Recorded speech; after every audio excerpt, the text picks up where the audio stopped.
Welcome back, guys. Dadbot Actual here once again with the Ronin training.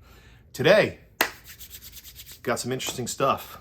I've got one of my heavy work rifles that I use in a lot of my courses, and today we are going to be doing some super simple at-home modifications to make this a little bit more user-friendly. What we're going to do today is, well, number one, I'll go over my rifle that I use. It's a little different, and we are going to talk about a mod that I think is I'll use the word critical, but super important. We are going to change out the pistol grip, and we are going to change out the trigger guard. This has a standard issue A2, if you will, A2 pistol grip and standard issue GI trigger guard. When I utilize this weapon system, whether I'm in a compressed low ready or a high ready, I usually rest the trigger guard on the first knuckle of my middle finger. It's just how, with my trigger finger straight and off the trigger, I rest that on my middle finger.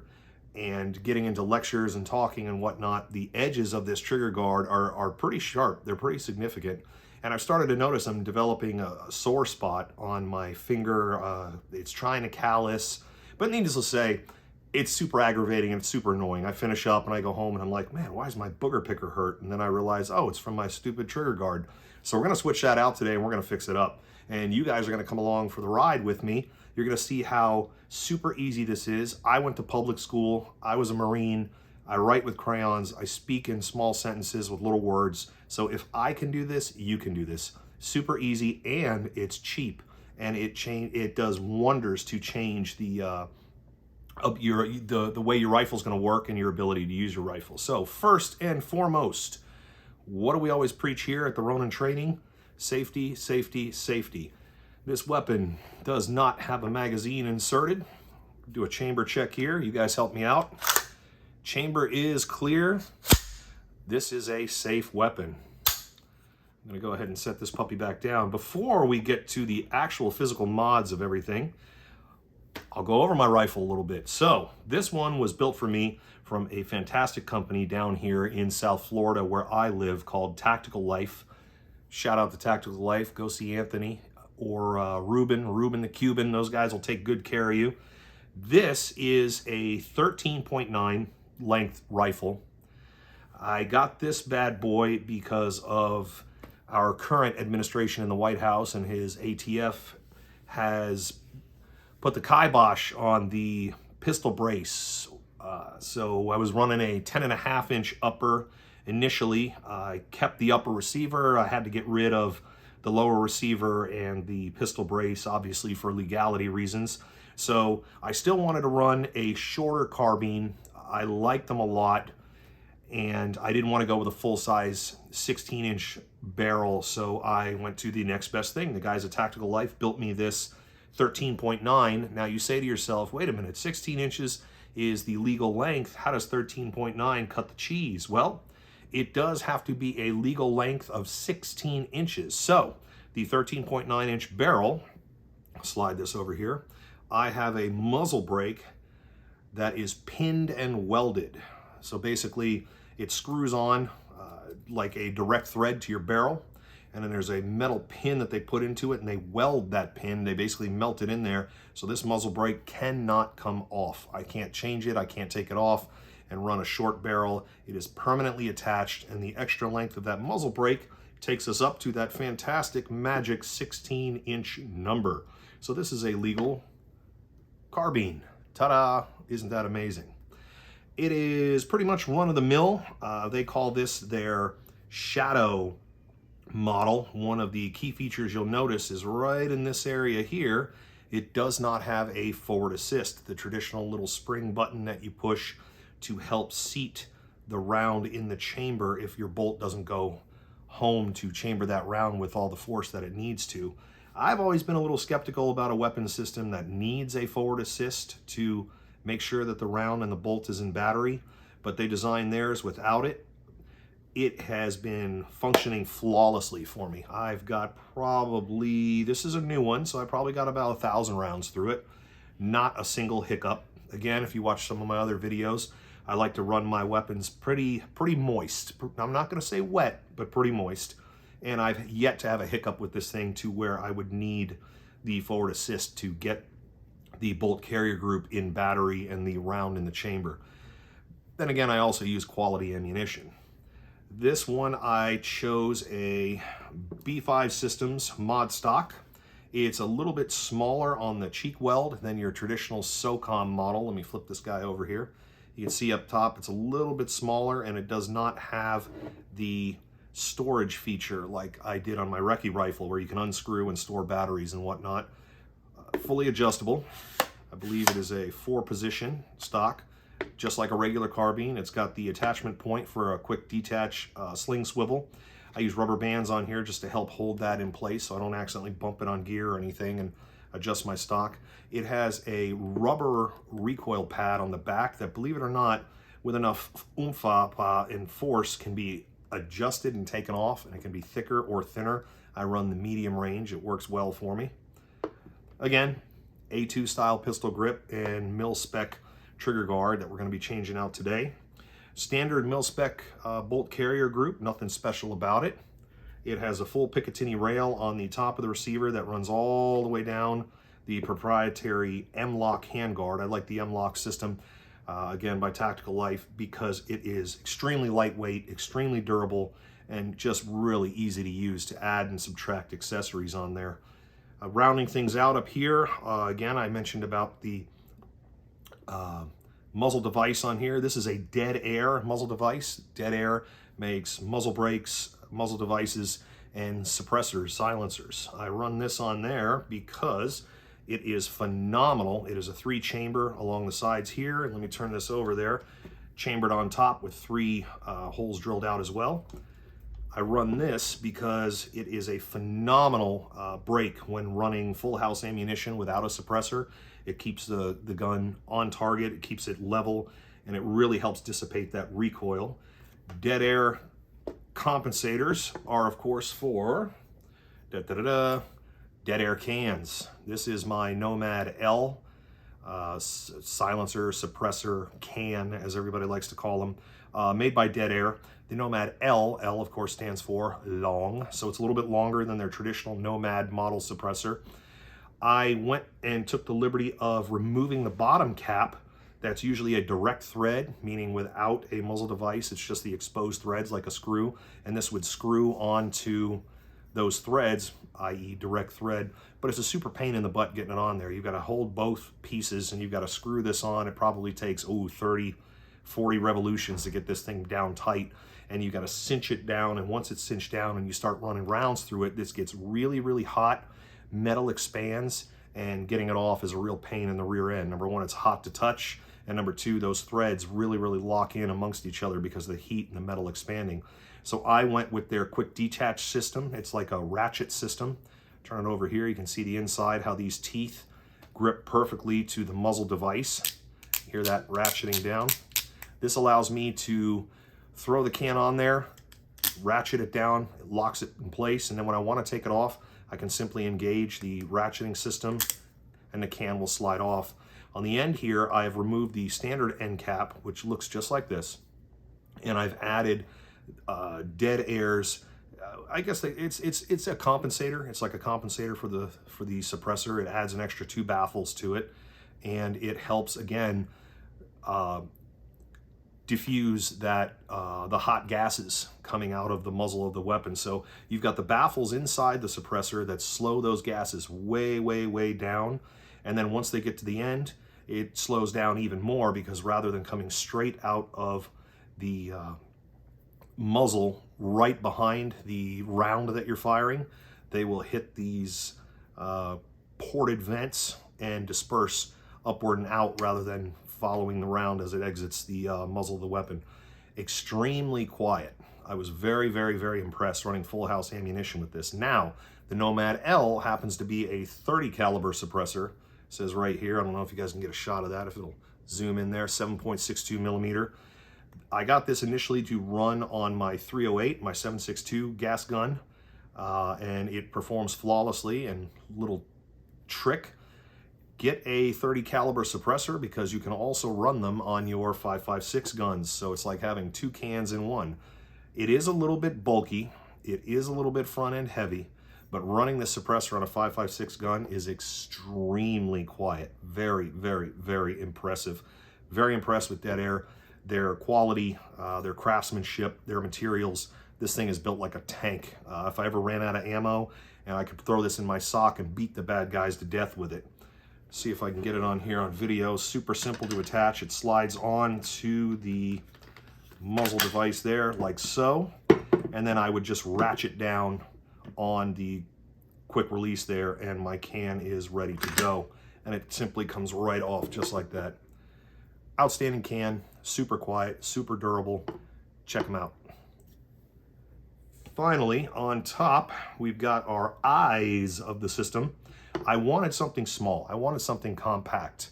A lot of guys nowadays are following in the footsteps of a lot of special operations guys that have gotten out of the GWOT, the Global War on Terror, and they're running their optics really, really high, real high offsets off of the off their rifle. And that is for good reason. You don't have to traditionally bring your cheek down on the rifle to get a good cheek weld and align your sights and aim down the axis of the bore to engage your target.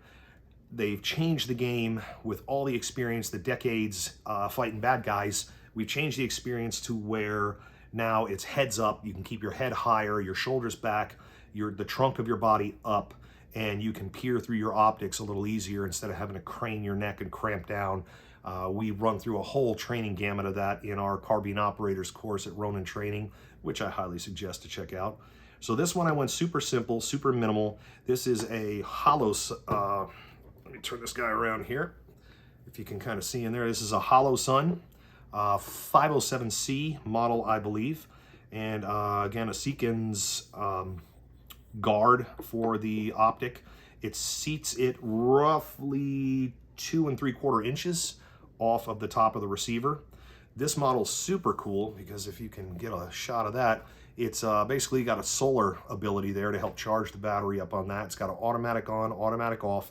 This is their green model, so it is a green reticle in there. I wish I could show you, but being a holographic sight, it won't come through super well. But it is a green model, and it is a EOTech type reticle, meaning it is a single dot surrounded by that halo on the outside. I would say, comparing the two between a traditional EOTech and this 507C, this one's probably a quarter smaller than the EOTech's reticle. I don't have any issue with it. I pick it up super quick. It's got external adjustments. You can turn it brighter, you can turn it darker, and this one happens to be night vision compatible. If somehow I was running goggles or a snap-on night vision device. Again, super small, super lightweight, and works fantastic for me out there on the range. I use, I guess you can call this, it's like an athletic tape, almost like an ace bandage you would use to wrap a sprained ankle or a sprained wrist, or my broken ankle that I've been running classes with. Happened to come in multicam, so that was cool. Bonus, cool guy factor. And I wrap it, and this is my touch point. This is my touch point for when I'm using my support hand when utilizing this weapon system. It helps me get a good grip on the rifle. The cheese grater, Picatinny rail up top, they like to call it, doesn't cut into my hand, grind into my hand. It does have a sharp edge to it. And also low light and nighttime, I can get a hold of this and it's automatic muscle memory, knowing right where I'm at. That's where my hand goes, and that's that basically. Now, let's get into the literal nuts and bolts of changing this thing out. Again, this is super simple, guys. I went with a billet aluminum Seekins Precision. I don't know if you can see the cool logo on there. Seekins Precision billet aluminum trigger guard. Here's the cool package it came in. Seekins Precision billet trigger guard, 25 bucks. Can't beat that with a stick. Now this is computer cut and designed to be drop-in, meaning it will fit pretty much any mil-spec type lower receiver. It's designed to be dropped right in. Our awesome new pistol grip is made by B5 Systems. You've heard me say that before because the B5 Systems happens to be the same buttstock that I'm running on here. Now this one is really cool because I'm going to show you compared to the A2. You can see the angle of the A2 on here. The B5 will sit just like so, and you can kind of see how much difference it has in the degree that the pistol grip sits. This is more of a almost perpendicular, almost straight up and down, and it allows me to get a really, really, really good purchase on this pistol grip, and it rises up in the back here almost like a beaver tail, and it takes up a little more space in the rear of the carbine, but it really allows me, again, in a lot of our handgun and rifle courses at the Ronin, you'll hear me preach and preach and preach about grip, grip, grip. That huge V, you want to get up into the webbing of your hand in there. You can see how well it sits in the webbing of the hand when you get a hold of it. Very, very aggressive stippled texture. That'll definitely help on those hot, sweaty South Florida days when they're out there on the range. So I'm really looking forward to it. You guys are taking this ride with me and putting this together. I'll do a follow-up video out on the range and see how this measures up. So let's start by removing our components. Now, I'm going to go with the trigger guard first because the trigger guard is the most labor intensive, if you will. Your pistol grips are ridiculously easy. It's usually a single bolt, a single good size screw that holds it in place in there. It screws into your lower receiver, so that's silly, silly easy. So the parts I've got here, I've got an adjustable screwdriver that I can take the bits out.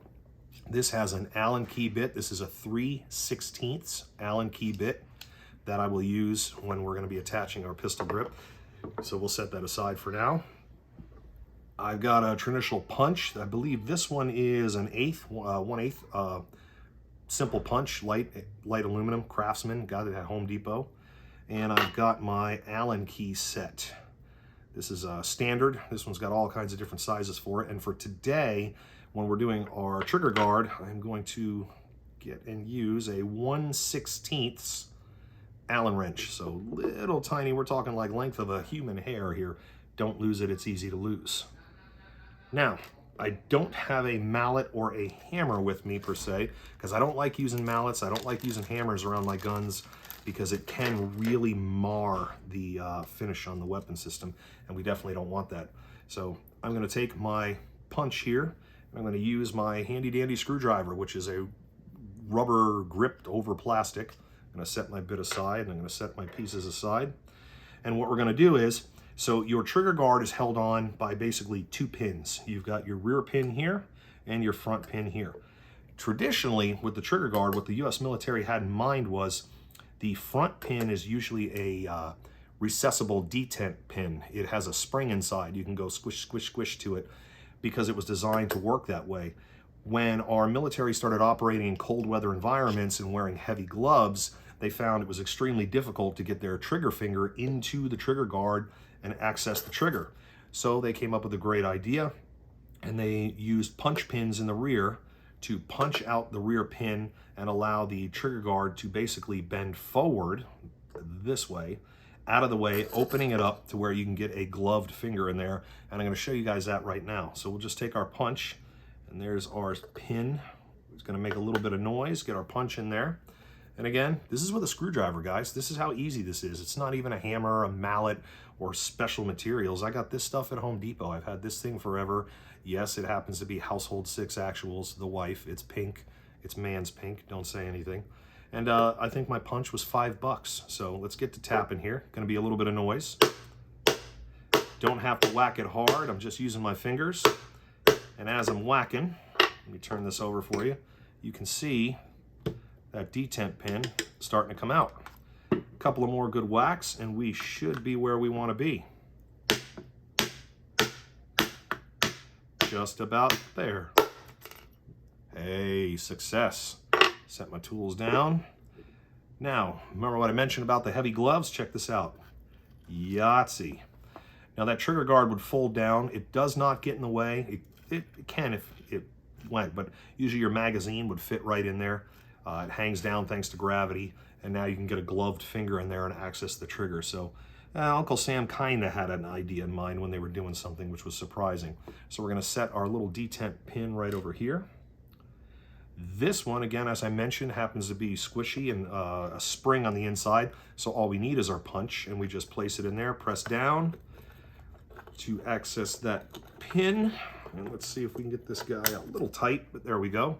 And ta-da, it is gone. You can see the little spring on there, as I mentioned, if you can see that on the video.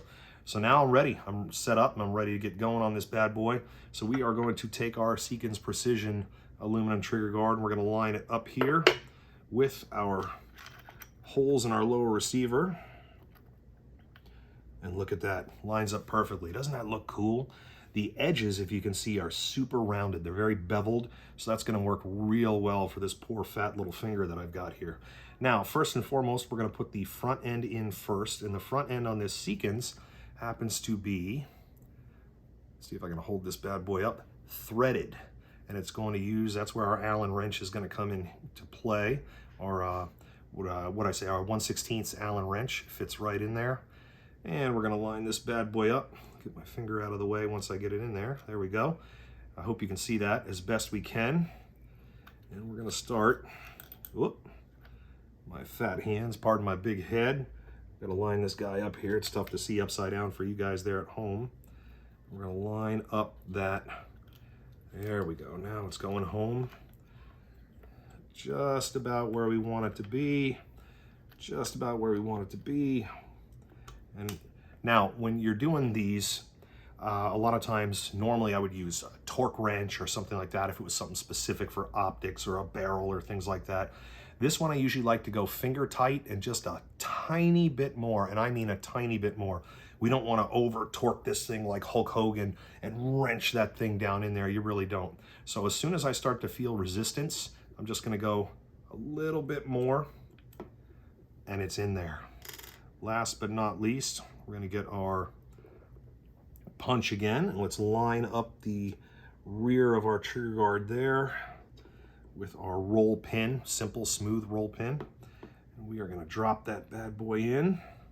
See if I can give it a little tap to get it started. There we go. Now it's sitting kind of high. I'm going to do the best I can to get this on camera so you guys can see it, but I'll take my punch and I will try to match it up on there, and I will start a punching. And again, we're not pounding the crap out of this thing. Well, this one's a little tighter. We might have to pound the crap out of it because it's new, so give it a couple of good whacks. Whoops. It's tough lining her up. There we go. It's starting to go in there. Here, let's try using the side of this. Let's use our brains and not our brawn. Again,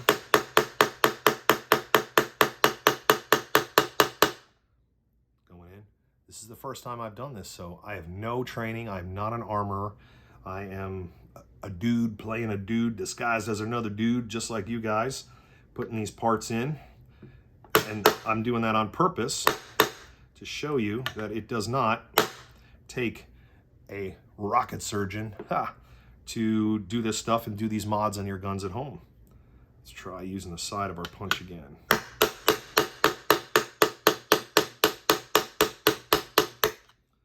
Definitely gonna wake up the neighbors. Almost there.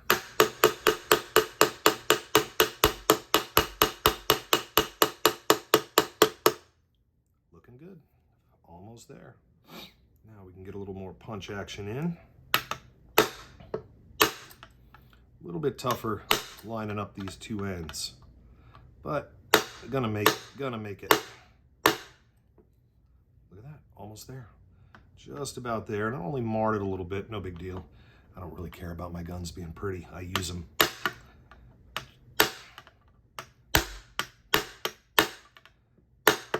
Just about there, boys and girls.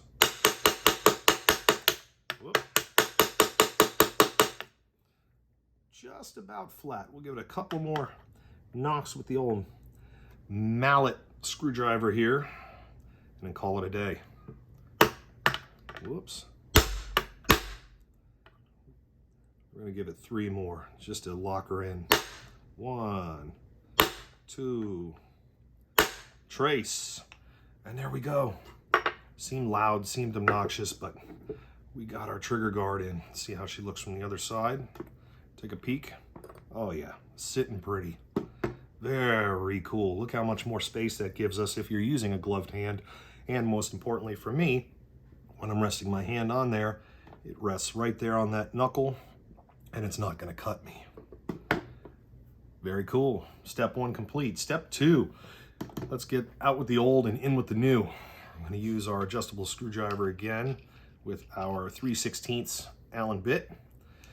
Interestingly enough, the A2 was attached with an Allen bit, and the B5 system is going to attach with a good old Phillips head.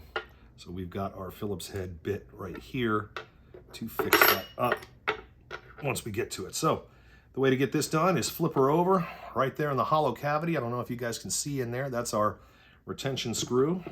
I'm going to hold this bad boy down. I'm going to peek in here to line her up. Feels good, and we're going to start screwing, or unscrewing, I should say. And again, these parts should be screwed in till you hit resistance and then given just a little bit more. You do not need to Neanderthal this thing on there. And there we go. I lost my retention spring. Let me grab that real quick. And of course it falls into the shaggy carpet. There we go.